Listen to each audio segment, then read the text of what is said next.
Yo, you're listening to 101 Part-Time Jobs podcast. I've got Dani Winter-Bates, the singer of Bury Tomorrow, with us today, and he gets real. We talk about the real stuff, about working with people in the music industry, how it's all about direct fan communication, and reasons of mental health behind who he is and what he does. Dani works at the NHS. He was the perfect guest to get on this show. He's got a dual career, as he says it, between the NHS and Bury Tomorrow, and his whole story behind working there is amazing and quite inspirational, really. So I hope you enjoy this episode. Thank you so much for listening. If you like this episode, please share it with friends, review it and subscribe, give it some good ratings on iTunes, anything that can make it look better. I'm doing a drive right now. If you've been listening to a couple of the recent episodes, I've been doing a big ask of you to help the show, to help get more listeners so we can get some more guests on. So sorry about that, but also thank you so much for doing it. I really appreciate it. East London Signature Brew have been brewing music-inspired beers since 2011. They've made beers with Mastodon, Idols, Slaves, recently Sports Team, and also The Darkness. They've made a new beer for The Darkness called Bell's End this Christmas. If you want to order any beers directly to your house, go onto their website, signaturebrew.co.uk, and using the voucher code 101podcast, you can get 10% off all your orders. So, here's Dani from Bury Tomorrow. Their new record, Cannibal, came out earlier this year. You already know how hard it rips. And now, here he is, talking about a lot of the stuff that went on behind it. Cheers. Go well. You are kind of the perfect band for the podcast, partly because the length of time that you've been going. Would it be fair to say that it hasn't always been easy?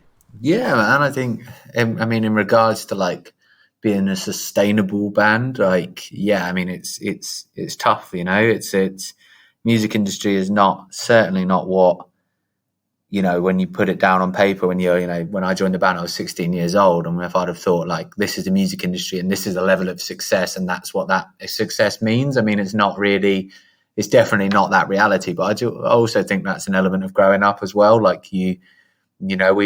We all live within our means, don't we? And I think for some people that means, as you get more and more success, your vista of opportunity for means kind of grows. So you've got to just be careful of that, especially within the creative industry as well. In virtually every other job, you can graft extra hard, you can be super nice to your boss, you can do whatever's within your means to help yourself grow, and you can quite often see yourself, growing in your situation and, moving up the ladder or whatever. That's not the case in music, is it?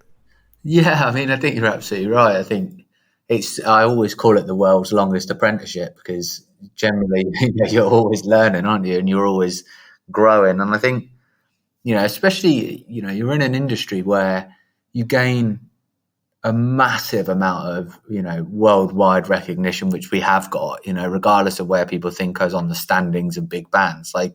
If I look back now retrospectively to where we started, I would call us a massive band. I would have been touring worldwide, have toured most continents on the planet, and we'll comfortably play in front of 1,000 people a night without worrying, and to me, I would sit there and go, incredibly successful band. So, but in that, as I said before, you kind of akin that to wealth and, freedom to do what you want and a level of stability, and I think in all industries there's a realization of that stability is only a paycheck away, and especially in the music industry and any art industry, it's subjective, isn't it? So one day we could be on top, the next day we could bottom out and people don't like us anymore. And that's the difficulty that I think we try and navigate. And as well as the emotional aspect for a lot of people, 9-to-5 jobs are 9-to-5 jobs. They are a means to the end, which is getting money and getting security and supporting their family and moving on, and then they find all of the other stuff alongside of that,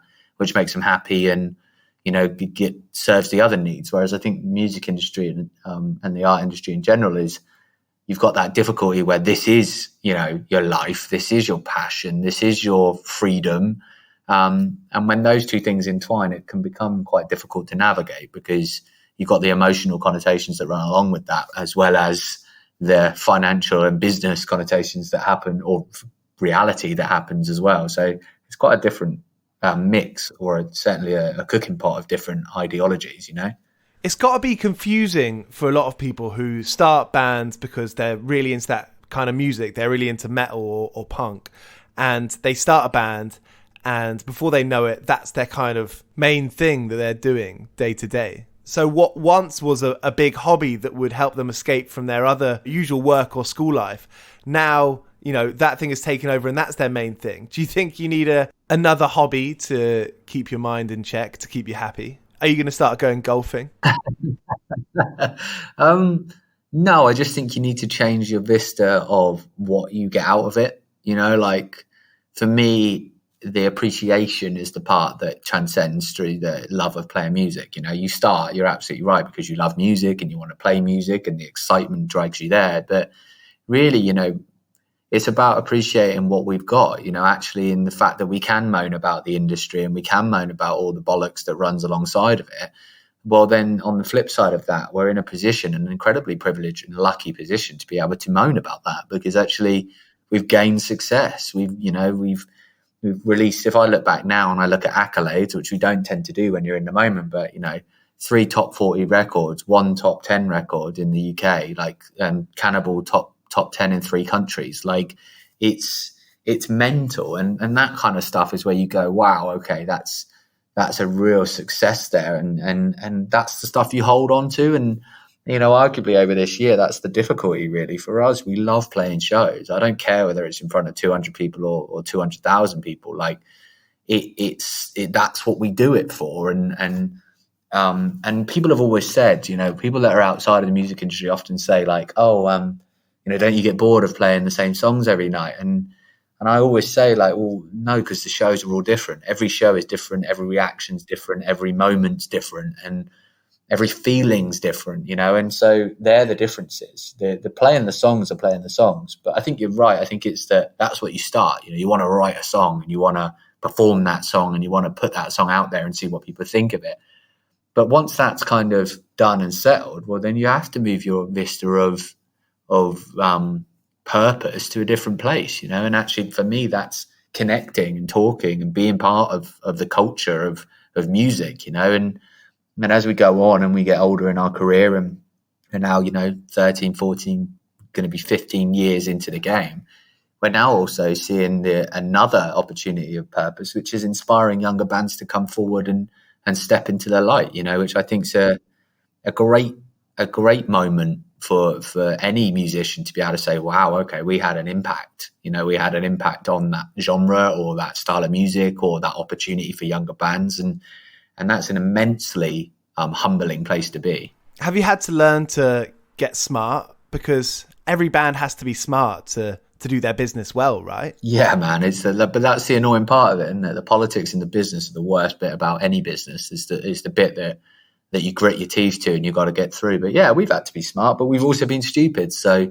you know, you learn from your mistakes. By no means haven't we am I saying we haven't been the band that's come off a tour and split the profits and off we go, like happy as Larry with a load of cash. Like, you know, we've done that, but we've also realized that this is you have a finite amount of time as a band, regardless of whether that's 10 albums or 1 album. Like, you have a finite career. It's like being a sportsman or a sportswoman. Like, you know, there's an element there that, you know, your career is limited, and it's limited to the people that like your music, which is an incredibly hard thing to do, because you just hope you're always on that bit of knife edge, and that's the anxiety of it. But yeah, you do have to be smart. You have to think about sensible business moves without jeopardizing the integrity of your band or your music, you know. It must be exciting and somewhat scary as well, the fact that you're forging your own path and, well, by creating your own craft. And that's such an individual thing. It is, man. But then also it's an art, in a sense of, you know, when you're in another role or another job, and, you know, luckily I have got another job as well as being in a band, like, not that it's even needed, but it's just something that I've been passionate about. Like, you are individually on your own journey anyway. You know, in any industry, you're on your own journey. In a band, it's a bit odd because you're not on your own journey. You're on a 5 members journey, plus managers, plus labels if you have them. Like, so you're on this journey that is intrinsically linked, plus fans. Like, so you're all linked with this kind of movement of sound. And like, if you think about like styles and things, we've had to be current, because if we're not, we become irrelevant, so actually we're influenced by what's around us and the people that are big and setting the genre or the game, or we're influenced by production, we're influenced by technology, we're influenced by politics and finances. So weirdly, in the music industry, you feel like you're part of this kind of river, and you can claw forward and you can be atop of the tree, but you just generally feel this motion of like music, and that can be a really freeing experience. And also when it comes to the politics and stuff like that, it can feel really disenfranchising, because I think you can sit there and go, well, why are you invested in our band? Because I know why we are. We've just spoken about why all 5 members are invested in our band, because we love making music, we love connecting with people, we love playing shows. So you become a little bit, in places, jaded by, why do you want part of this pie? And why do you want to be on this? What, is it to sell something? Is it to take something from us? Is it to influence us in some way? And so that's where the politics get really hard, because in a normal job, you could kind of say, well, that's just a game, everyone's trying to make money, everyone's trying to get forward, everyone's trying to do their thing. Without the emotion, whereas with the band, it's such a personal thing. It's like, this is our album, this is our band, this is what we decided it to be. We didn't hand over those rights all those years ago and say, well, you write for us and we'll just be the fronts of that. We write the songs, we act the songs, these are us, they're blood, sweat and tears. And I think there's an element then of pain sometimes that comes out of the politics, which is like, nobody will ever understand what it's like to be in Bury Tomorrow other than the 5 members of Bury Tomorrow. No one will ever understand what it's like to write the songs in Bury Tomorrow other than the 5 members of Bury Tomorrow. So it's like, there's that element of hesitance when anybody comes up to us to kind of say, we know, because we've been burnt by it, It's based on history. We've had that, and we in places continue to have that. People that are wanting to, steer us in a way that arguably we know best now. We're long enough in the tooth to know best what the career path of our band needs to be. Your other job is working in the NHS, isn't it? Yeah, it is, yeah. When did you get into that? Well, it was about a similar time. It's about a year and a half or 2 years after I joined Bury Tomorrow, actually. I joined the NHS as in 0 hours contract admin assistant role. And my whole family is pretty much in the NHS. My mum's side, so I've got aunties in the NHS. My nan was part of it. Or certainly was part of healthcare. And so it's kind of in my blood, and I've always wanted to be part of that world. So started there, worked every administrative job you could ever possibly think of, including folding letters for 6 months of my life, which I'll never get back. Oh, wow. I'm working in an acute hospital, so a big hospital. And then at a point in time, I just decided that, I want this to be a dual career. And if I can make it work, it will be at the detriment probably of my own mental well-being or my own well-being in general, because I won't have any time off. But I made a conscious decision that I wanted to do that for my career path. And really over the last 5 years, 6 years, I always used to compartmentalize it. I always used to be like band, NHS, the 2 different things.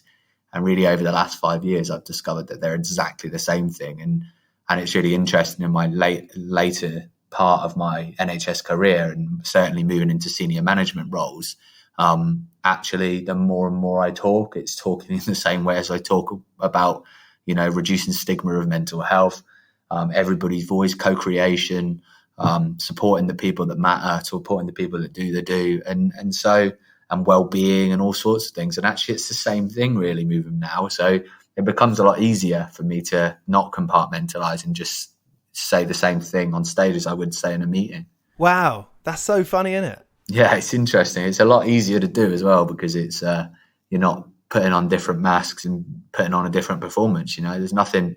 I've been lucky that I've been able to navigate, and part of that's through my privilege of being a white straight male. Others in other demographics may not have got the same opportunity, and certainly don't in places get the same opportunity that I've got. So I'm very, very lucky to have that. So I'll do everything in my power to kind of rectify people not having a voice and people not having, and certainly organisations not having a full level of inclusivity when it comes to supporting, the originality of and the amazing, beautiful, diverse communities that we have. I think it's important that, we focus on that. And so in that, I gain a lot from being in the NHS. It's not 9 to 5 for me, it's my life, and certainly for someone that's an advocate for lived experience with mental health, which I have, obviously Cannibal is completely around my own mental health, my own depreciated mental health. And so it becomes a lot easier to be passionate about something when actually you see change happening, because now I'm in a senior management role. I can take that change on myself. Was there a moment in time when you realized that was what you wanted to be about? You were about having empathy, understanding where different people are coming from and wanting to help others. Was there a time when you thought, yeah, that is what I want to do with the band and the NHS? I mean, probably like putting it down on paper, like only the last 5 years of my career. But as a person, like ethically, it's always something that I've been driven towards. Like I've you only need to look at the career of our band. Like we are the band that meets our fans because they're who matter. We are the band that supports people not paying for the right to meet a human being, which is absolutely bonkers. Like we are that band. And so for me, I've always been driven in that world. Perhaps in the NHS world, I didn't feel that I had the authority to do as much, but I've always been a provoker of thought. I've always tried to be a leader of cultural change, and certainly an advocate for people like me that, I'm not educated. I left school with some great GCSEs, but I dropped out of college. I didn't get an A level to my name, and have pretty much had a struggle every single job that I've gone for since, because people are very judgmental when it comes to my academic achievements rather than what I have to offer. So, and really I've seen a shift. It's almost like a perfect storm, really, of my own mental health, depreciated mental health, and then my recovery and what I would say recovery, my constant recovery, because I'm not there yet and I probably never will be, but it's about talking about it and reducing stigma and feeling that passion and that connection. So really I would say over the last 5 years, I've been driven to make it, and all consuming. So, perhaps back in the day, I wouldn't have wanted to lose my job to, against one of my driven mindsets. I wouldn't have wanted to lose my job. I'd be fearful of losing my job. These days, I don't care less, because it's my morals and it's my ethics. And actually, I'd rather not be in a band, and I'd rather not be in the NHS if it meant that I had to sacrifice those morals and those ethics. So, luckily, touch wood, it's not come to that, but certainly it creates a character, certainly in me, in the band and in the NHS, that is kind of all consuming when it comes to believing in that stuff. I live it like that, and it gives me so much. It's not all a selfless act. It gives me so much back. It gives me energy. It gives me money, and it gives me, a profession that's all the same thing, really. So yeah, I would say probably 6 years ago was where I was like, I want to do both, and I want to do them in this same mindset. So many people in our generation don't know what they want to do. And, there is that rhetoric. I'm completely guilty of saying it in the past, where, you can do anything you want to do if you put your mind to it. But that can be quite damaging, can't it? Yeah, I think so. I think we always try and box things in, to be honest with you, bud. Like, I think we, as a society, as an education system, we try and box people into maths, English, science. Off you go. You can be this. You can be a doctor. You can be a successful businessman. And success is not financial. Like, success is, for some people it may be. For some people that's their aspiration, and so be it. Congratulations to them. For other people it's betterment. For other people it's helping others. And we need to be more focused about what matters to us, rather than what we want to be. Because I never wanted to be someone that's in a band, getting paid to travel around the world and be in the NHS and be someone that had depreciated mental health and talks about it. It's just a situation that I've been thrust into. And I've managed to capitalize on that, not only from a position point of view and being in a success in both elements, but also from a wellness point of view and a defining point of view. Every human on this planet is trying to find their purpose. That is the secret of life, isn't it? Of finding a purpose. Why am I here? What am I going to do with my time? It's the age-old question of life. It's like, what do I matter? And for some, that can be a really isolating experience. And I suppose what I'd say to people is, it doesn't matter. Like, yes, yeah, I think it can be damaging, but I also think it's something really aspirational to say, just be you. What do you connect with? What do you stand for? And once you understand those fundamentals of like, what do you stand for? Who are you? What makes you you? What don't you like? You know, what don't you stand for? Then I think it lends you into a better position of saying, well, what would I do? How far would I go to really stand by that, you know, of what I stand for? How far am I willing to take it? And from that, then you can kind of almost come up with your own career path, because you're like, well, I know if I went into that industry and someone said this to me, then I wouldn't be able to turn a cheek to that. So that wouldn't be the career for me. And that's a systemic issue in education, right? No doubt about it. But you know, it's a huge systemic issue. It's the biggest issue we have is that we're not creating individuality. We're creating robots, you know, because that serves the purpose. And you either keep the people who are not connecting with education on I suppose, an austerity level of like, well, you're not a high achiever, so you're not going to make anything of you. So off to the factories you go, and off to the manual labor jobs you go, or agriculture, or whatever it may be. And you high achievers are doctors, nurses, finance, you know, businessmen, all this kind of stuff. And it's nonsense. It's absolute nonsense, because you absolutely can't drive productivity with a single mindset. And so if you think about it from a business perspective, diverse thought and diverse innovations and vulnerabilities and cultural differences and backgrounds and experience is the thing that breeds success. Like, no business is made from the same mindset of their whole business. It doesn't make sense. We need diverse thought. We need diverse interest, and we need passion. And what we tend to do is that when we force people into boxes, you completely strip them of any kind of passion, because they've been made to do it. We all know, you know, we're all kind of anti-authority, and that someone tells us to do something, we're like, well, I want to do it. I don't want you to tell me to do it. So, yeah, I mean, I think education is really guilty of that. I think our country in the UK is completely, utterly guilty of that. You know, we believe in austerity. We believe that if you're poor, then you're not worth anything. We believe that, or you mustn't have worked hard, because if you work hard, then you're a success. And that's what it's based on. It's absolute rubbish, because external factors, family wealth, situations that we can't control, like all of those are external impacts on our success in life. And actually, for some people, they go, well, I don't want all of that, because that would be detrimental to my values and what I stand for. So it's just an interesting concept, really. It makes me think about how confidence is such a key part of it. I've seen within people that I've grown up with, some people are given that confidence at a young age. People are kind of socialized to be loud and to say they want something and to go out there and grab it. And, you know, I've met other people who weren't necessarily taught that, you know, people who weren't taught that, you know, you can just go out there and grab it and just do it. And it makes me think there's a huge class divide there, isn't there? Yeah, no doubt.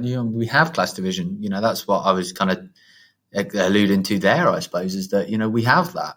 You know, why is it that someone that has grown up to try and better themselves and break the cycle that they've had within, you know, perhaps an impoverished background or a different cultured background, and they want to do something and be better and be amazing, why should they walk into an interview with any other feeling than confidence, you know? And there's a big difference between confidence and competence. And I don't think we really address that, like, in that if we truly live in an inclusive world, we need to give everybody the opportunity to succeed, whatever they need. And that doesn't matter whether you're talking about race, religion, gender, sexuality, disability, non-disability, like whatever that matters, we need to be able to, because there's a big difference between equality and equity. And equity is providing an equal opportunity for people to succeed in whatever they want to do or yearn to do or pulls them forward with their passions. So I think there's a lot of work that needs to be done when it comes to class divide. But, you know, it's interesting with me. You know, I came from my family was working class. Grew up in a 2 up, 2 down in Halifax. Moved down south. My mum trained when she was in her 30s to be a nurse. My dad's a driving instructor, and they did really well for themselves. And, I've certainly done well for myself. I'm definitely in the middle class background. But for me, every single job I've ever gone for, it's, oh, have you got a degree? Have you got a master's? Have you got a, whatever? And that bears no resemblance. It took me a long, long time to not fear that. And I still do, I'll still try and make up for that in a conversation. I'll still say, oh, well, I've got the equivalent experience but it's drilled into us that education is the only route. And academics and accolades are the only way forward. So if I've got a master's and person next to me doesn't have a master's, then I'm better than that person for the job. Absolutely not. Unless it's an actual requirement of knowledge. So, for example, a doctorate and being a doctor. Well, of course, it's a natural, requirement to know those things and have proven without reasonable doubt that you are qualified for that job. But when it comes to just passion and yearning, I don't just want bums on seats in my staff. I want people that want to be there. I want people that are relishing in being there and will be there for years to come, rather than just a stepping stone through because they've seen a career that they want. An aspiration is a wonderful thing, a really, really wonderful thing, but not when it's at the detriment of others. When the band started picking up and becoming its own career, were you ever tempted to stop the NHS stuff and to do the band solely full time? Yeah, we kind of did, if I'm honest. Like we had a really, really busy year in about 2010. We were in America 3 times, and Japan and Europe, and I was on a temporary contract. So actually, for me, I could just dip in and out. So I've had the experience of, for example, 2010, pretty much an entire year of being on tour. So I've had that experience, and there's a lot of stigma when you first start a band to go pro and be, oh, we're pro now, we're in a professional band. And there's so much, like, I look back now and it is hilarious to think that we thought that mattered. But in that time, it probably did. We were like, yeah, we're pro now, we're on tour, we're in a van and we're traveling around doing our thing. And, I wouldn't dream of saying those words nowadays because, it's just reality. We're in a band. That's what we do. People like our band. People don't like our band. That's absolutely fine. Me having another job or not having another job is up to me. And we're still a professional band. We're still a band that releases records and tours internationally. So, yeah, I think you always, when you're younger, I was 19 years old. Like, I wanted to see the world. I wanted to do this. I wanted to do something that I loved. And perhaps at that time, I didn't know that the NHS could also be that for me, as well as being in a band. Both have a really great impact on each other. Being in the NHS certainly impacts how I am on stage and who I am and how I connect with different cultures. And being in a band and seeing the world and meeting so many amazing people around this planet has also given me an amazing insight when it comes to who I am in a different perspective. People, and really over the last 2 or 3 years, I've seen the NHS really yearn for people that are kind of going to be those boat rockers or those provokers of thought. And, you wouldn't have seen it all those years ago. I'm very, very visibly tattooed. I don't look corporate, and I make a real conscious effort not to look corporate.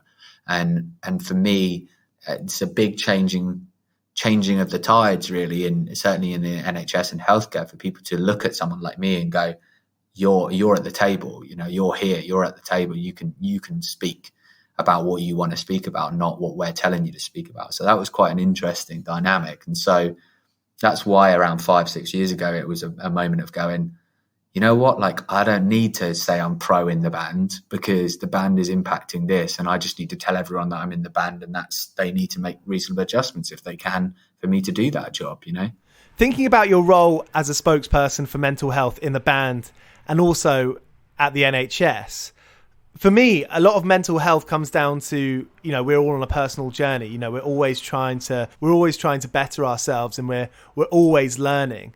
And I wonder if you can put a parallel to that in the band, because Surely the band is a journey. You're learning different things all the time. You might be making mistakes sometimes. How do you reconcile that idea or come to peace with it? Is that something that all 5 members of Bury Tomorrow you've talked about together as a group? It's hard, man. Like we always put goals. There's always aspirations that we want to do. Obviously, if the band dropped off and people weren't into us anymore, then that's a different level of conversation. That's the bits that we liked about it. Once those negatives outweigh the positives, then I won't do it anymore. Once we can't do what we need to do to see fans and see progression, because also we're a business, man. It's not just all about all about the experiences. It's also about, I want to see us get bigger. I've got an aspiration that our band's the biggest metal band in the world, and that's, and the longer you go on, the more you see, where your place is in the grand scheme of things. But, we have discussions about, where is our business at? Where are we at mentally? And, certainly this year has been a really, a thought-provoking year for us when it comes to, where do we sit here? Are we sustainable? Playing shows is our life.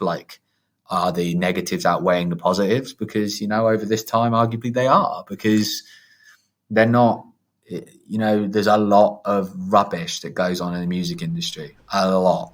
There's a lot of politics. How do you navigate that? You just got to.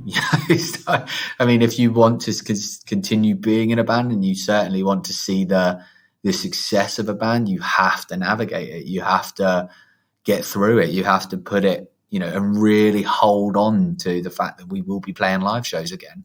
And that's the only way you can do it, because if this was life now, we wouldn't be in a band anymore. What would be the point? Why would we want to? I don't want to be in a studio band. I want to be in a band that tours around the world. So, because that's where I get to meet the people that actually matter. The media, the labels, the managers even, they don't matter to me. It's, they've got their own part to play in it. They've got their own mortgages to pay. They've got their own agendas that they need to and their own purpose. For me, it's about the only people that matter are the 4 other band members in my band that have got the same vision as me. And then the people that actually make that vision come to fruition, which is the fans. And it's really, really simple. When people hail us as this band that, you worship your fans, you love your fans. It's because that's the only people that matter. Nothing else matters, because actually, and also as a business move, they're the people that pay your bills. They're the people that buy your records and facilitate you to do this. So why would I not give them the most amount of praise and respect out of all of those people I've just mentioned? Having that direct communication with your fans, obviously there's a hugely positive element of that. Is there a scary part of that as well? Yeah, the scary side is the fragility of it, isn't it?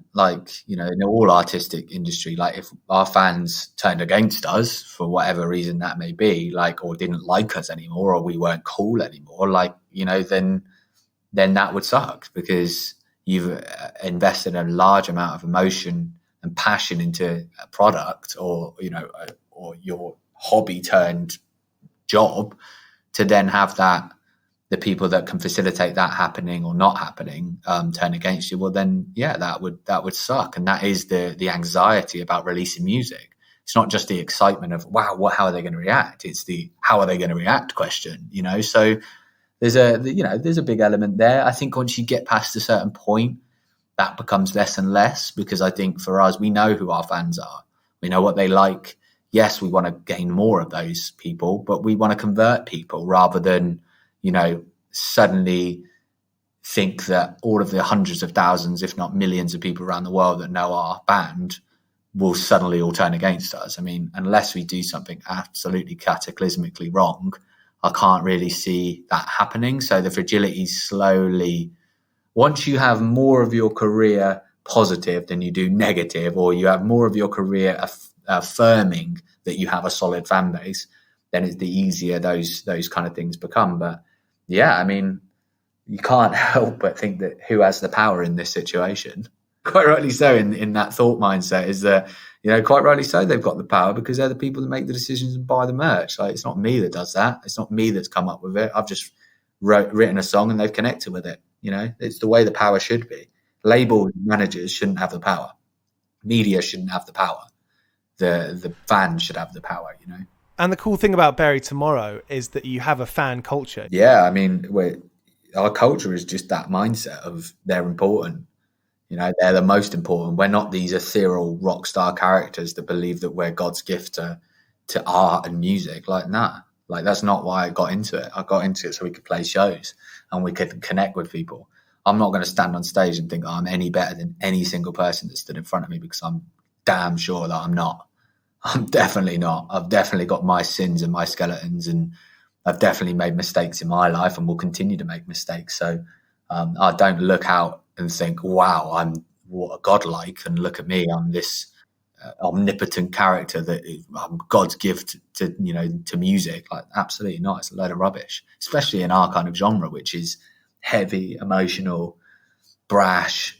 What I can say is that we live by our morals and our ethics, and we believe in our fans overall. So, you know, it's one of those things. Do you ever have to kind of check yourself when you're doing so much of the admin of band stuff, which takes up so much emotional intelligence and energy?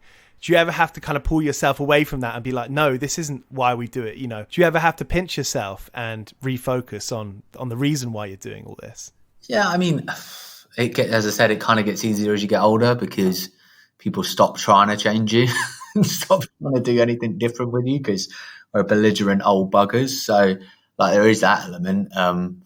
You know, you've got to check why you do it. You always have to affirm, why are we doing this? You know, and you know, there's always calls to the line of like, is this expectation? Is this exploitation to our fans? Is this pushing the line? Is this worth? If I was a fan, what would I think about this? Is this worth the money we're asking for? You know, and the bigger you get, the more you charge for shows, the more you charge for t-shirts, you know, and it becomes difficult to kind of keep that on a kilt. You know, would I want to sell our t-shirts for £5 at a show? Yeah, I would. Is that a smart business move? No. Like, is that sustainable is the question. Is it a sustainable business model? No. So there comes a point where, you know, I'm printing on a t-shirt that costs less than what I'm charging people for it because there's a name on it and a design on it. Is that exploitation? Well, in some degree, yes, it is. So I can't sit here and tell you that I'm this ethereal character that is all, you know, or altruistic character that is all for, you know, not exploiting fans, when actually, arguably, I'm charging them an extortionate amount of money to come and see us play shows. But I'll do everything in my power not to step that line and make it worthwhile, you know. And is that worth it? Is the quality of that worth it? And that's what we constantly need to check ourselves on. Is what we've asked, would we do the same in their position? Is it worth it for a Bury Tomorrow fan? And that is a hard thing to do when you're in it, because I'm never going to sit here and go, wow, charging someone £30 a ticket to come and see our band is worth it. Would I do that? Well, I don't know, because I've never seen our band. so, you know. There's so much money that goes into production and then paying people who are making the shows happen and making the records and the merch happen. And there's so many people it has to filter through before it gets to you. Yeah, no doubt about it. I mean, we see a pittance of it, to be honest with you. And that is part of the political minefield that you have in a band. When you see the outgoings that people make off your band and regular outgoings that people make off your band, it becomes a more of a difficult conversation to have, doesn't it? Because you're sat there going, well, we create it.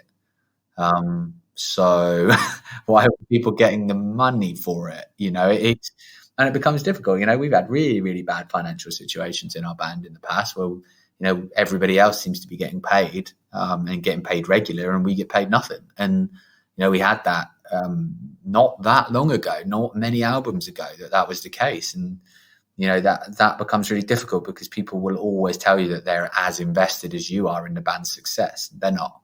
Not at all. There isn't a person alive that's as invested in our success as the 5 members of our band. Like, they're not. They can't be. They didn't make it. So it's something that I really think labels, media, managers really need to start getting their head around, which is, you are not as invested as we are in our band. You're not. You can't be, because you haven't done it since you were 16 years old.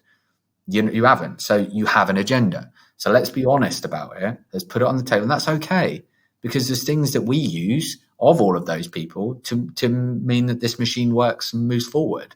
But it's about being honest about it. And the problem with the artistic industry, And it's all things like model agencies, it's like galleries, it's like all sorts of stuff, agencies, in all aspects. It's all about how they fit in. But the demographic of change, or the demographic of worth, is certainly a bit skewed when it comes to artists versus support. Whereas it's not supporting artists, because artists always get paid less than the other people. Like they do. They always get the crappy end of the percentage deal. And yeah, the music industry needs to function. Yeah, you need distribution. Yeah, you need packaging. Yeah, you need recording and writing and support. But it's certainly skewed on its head when it comes to being honest about actually what we're in it for. Because we're all not in it for the same thing. And that's why I say the people that are in it for the same thing are the people spending money on us being a band, because they clearly are invested in it. They're not taking anything off us. And like, our fans don't take anything from us. They're just investing in us. So, if we were to look at a bit different business model outside of the music industry or the artistic industry, well, what other model would you have? Consumer is important. Consumer is only, they are God to us. They are. And so if we flipped it on its head and went, stop exploiting them, cut everybody else out. Yes, you need production, but it should be on the terms of the artist. Then we'd be in a different position, because you'd be able to make. This is why so many bands get dragged for doing the things that I hate, like VIP meet and greets and exploiting fans with minimal stuff, paying £50 for a pic that someone's used and sweat on. Like, it's because there's so much external pull. And it's whether you get swept along with that and go, well, fuck it, I'm going to move my vista of, worth or priority away from our fans and think about money now, because everybody else is telling me that this is the way to go. And there's so many bands that I know, physically know, like actually in person, and friends of ours that have been pulled along that and been guilty of doing that. Because then you live in this really odd world of like non-reality, where you're like, oh, well, we are godlike. Look at us. We're amazing. And we should be charging people extortionate amounts of money. It makes no sense. Dani, thanks so much for coming on the show. And thanks for being so candid. I mean, there's so much about the music industry that, like you said just then, people don't like talking about these things. Whereas, that makes no sense. I feel like there's not a lot of transparency in the music industry. But there's no reason why it can't be symbiotic between a band and a label, or a press person, or the media, or anyone. Yeah, I think people are really worried, and they're worried because of the fragility of being in the music industry. Like that's fact and foremost. There isn't a person alive that is not fragile. And all of those people that I mentioned, it may sound like I'm really against. I've had labels all of our life. I've had managers all of our life. I've used media and press all of our life. Like, it's not like they can't be, as you said, a symbiotic kind of relationship, but it must be honest. And people need to be very, very candid with, this is what I'm going to take and this is what I'm going to give. Because they can't tell me that they're going to give me the passion, because and certainly when you've been in the music industry as long as we have, I don't want to hear that. I don't want to hear that you're invested in us. I want to hear what you're going to give us in this relationship and what we can give to you. And what we can give to you is our product, which is, we're investing time, we're investing money, we're investing energy in this product. Do you believe in the product? Yes or no? Okay. If you do believe in the product, what are you going to offer for the money that we will end up expending? And that's as simple as it is. And I think people are really they get really worried about, like, well, if we don't have that, then we can't be a thing. Well, I'm telling everyone, you can all be in a band. We're no different to anybody else that picks up a guitar or starts screaming or starts drumming for a living. Like, they're no different. We're just lucky. Like, and that is it. We've made some damn good tunes over the years, and we continue to make some damn good tunes. And I truly believe in that. But are we some kind of prodigy musicians? No, we learnt on the road. We did what we needed to do. We grafted our asses off and we supported our fans. And that is the reason why Bury Tomorrow is as big as we are. No other reason. We've got a good singer and I scream and I do my thing, but we live by ethics, we live by morals, and that's why we're in the band we are today. Dani, thank you so much. Have you got anything coming up you can talk about? Have you got any exclusives for me? It's a hard year to ask for exclusives, isn't it? Bloody hell.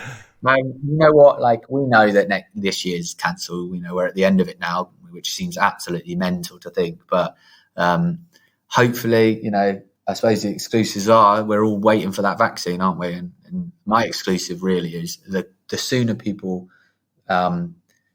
collectively come together to be kind to each other and to think about the greater good, which is getting rid of this absolutely ridiculous virus that has affected all of our lives universally. The minute we come together and we realize that we need to do that, the sooner we can play shows, the sooner we can get out to start doing those leisure activities that we really need for our own mental well-being. So just keep safe, keep spaced, all of the other bollocks that the government has said, just be sensible with it. I'm not telling anyone to do what they don't think that they need to do, but just be sensible with it. And fingers crossed, we'll be playing shows at the start of next year, if not summer next year. Good to hear. Cheers, Dani. No worries, buddy. Thank you very much. So that was Dani Winter-Bates from Bury Tomorrow. You've been listening to 101 Part-Time Jobs. If you can rate it, if you can review it and subscribe, if you could tell your friends, tell that motorbike that's outside being real loud, if you could tell them all to check out this podcast, that would be massively appreciated. The more people we can get listening to this, the more great guests we can get in the future. So cheers for listening. Here's Sparrer to play you out. Go well. I've been working all day for me mate on the side, running around like a blue-ass fly. I've been working all day for me mate. Every bleeding minute I've been on the go, up and down the ladder like a fiddler's elbow. I've been working all day for me mate. This is a Mighty Moon Media podcast.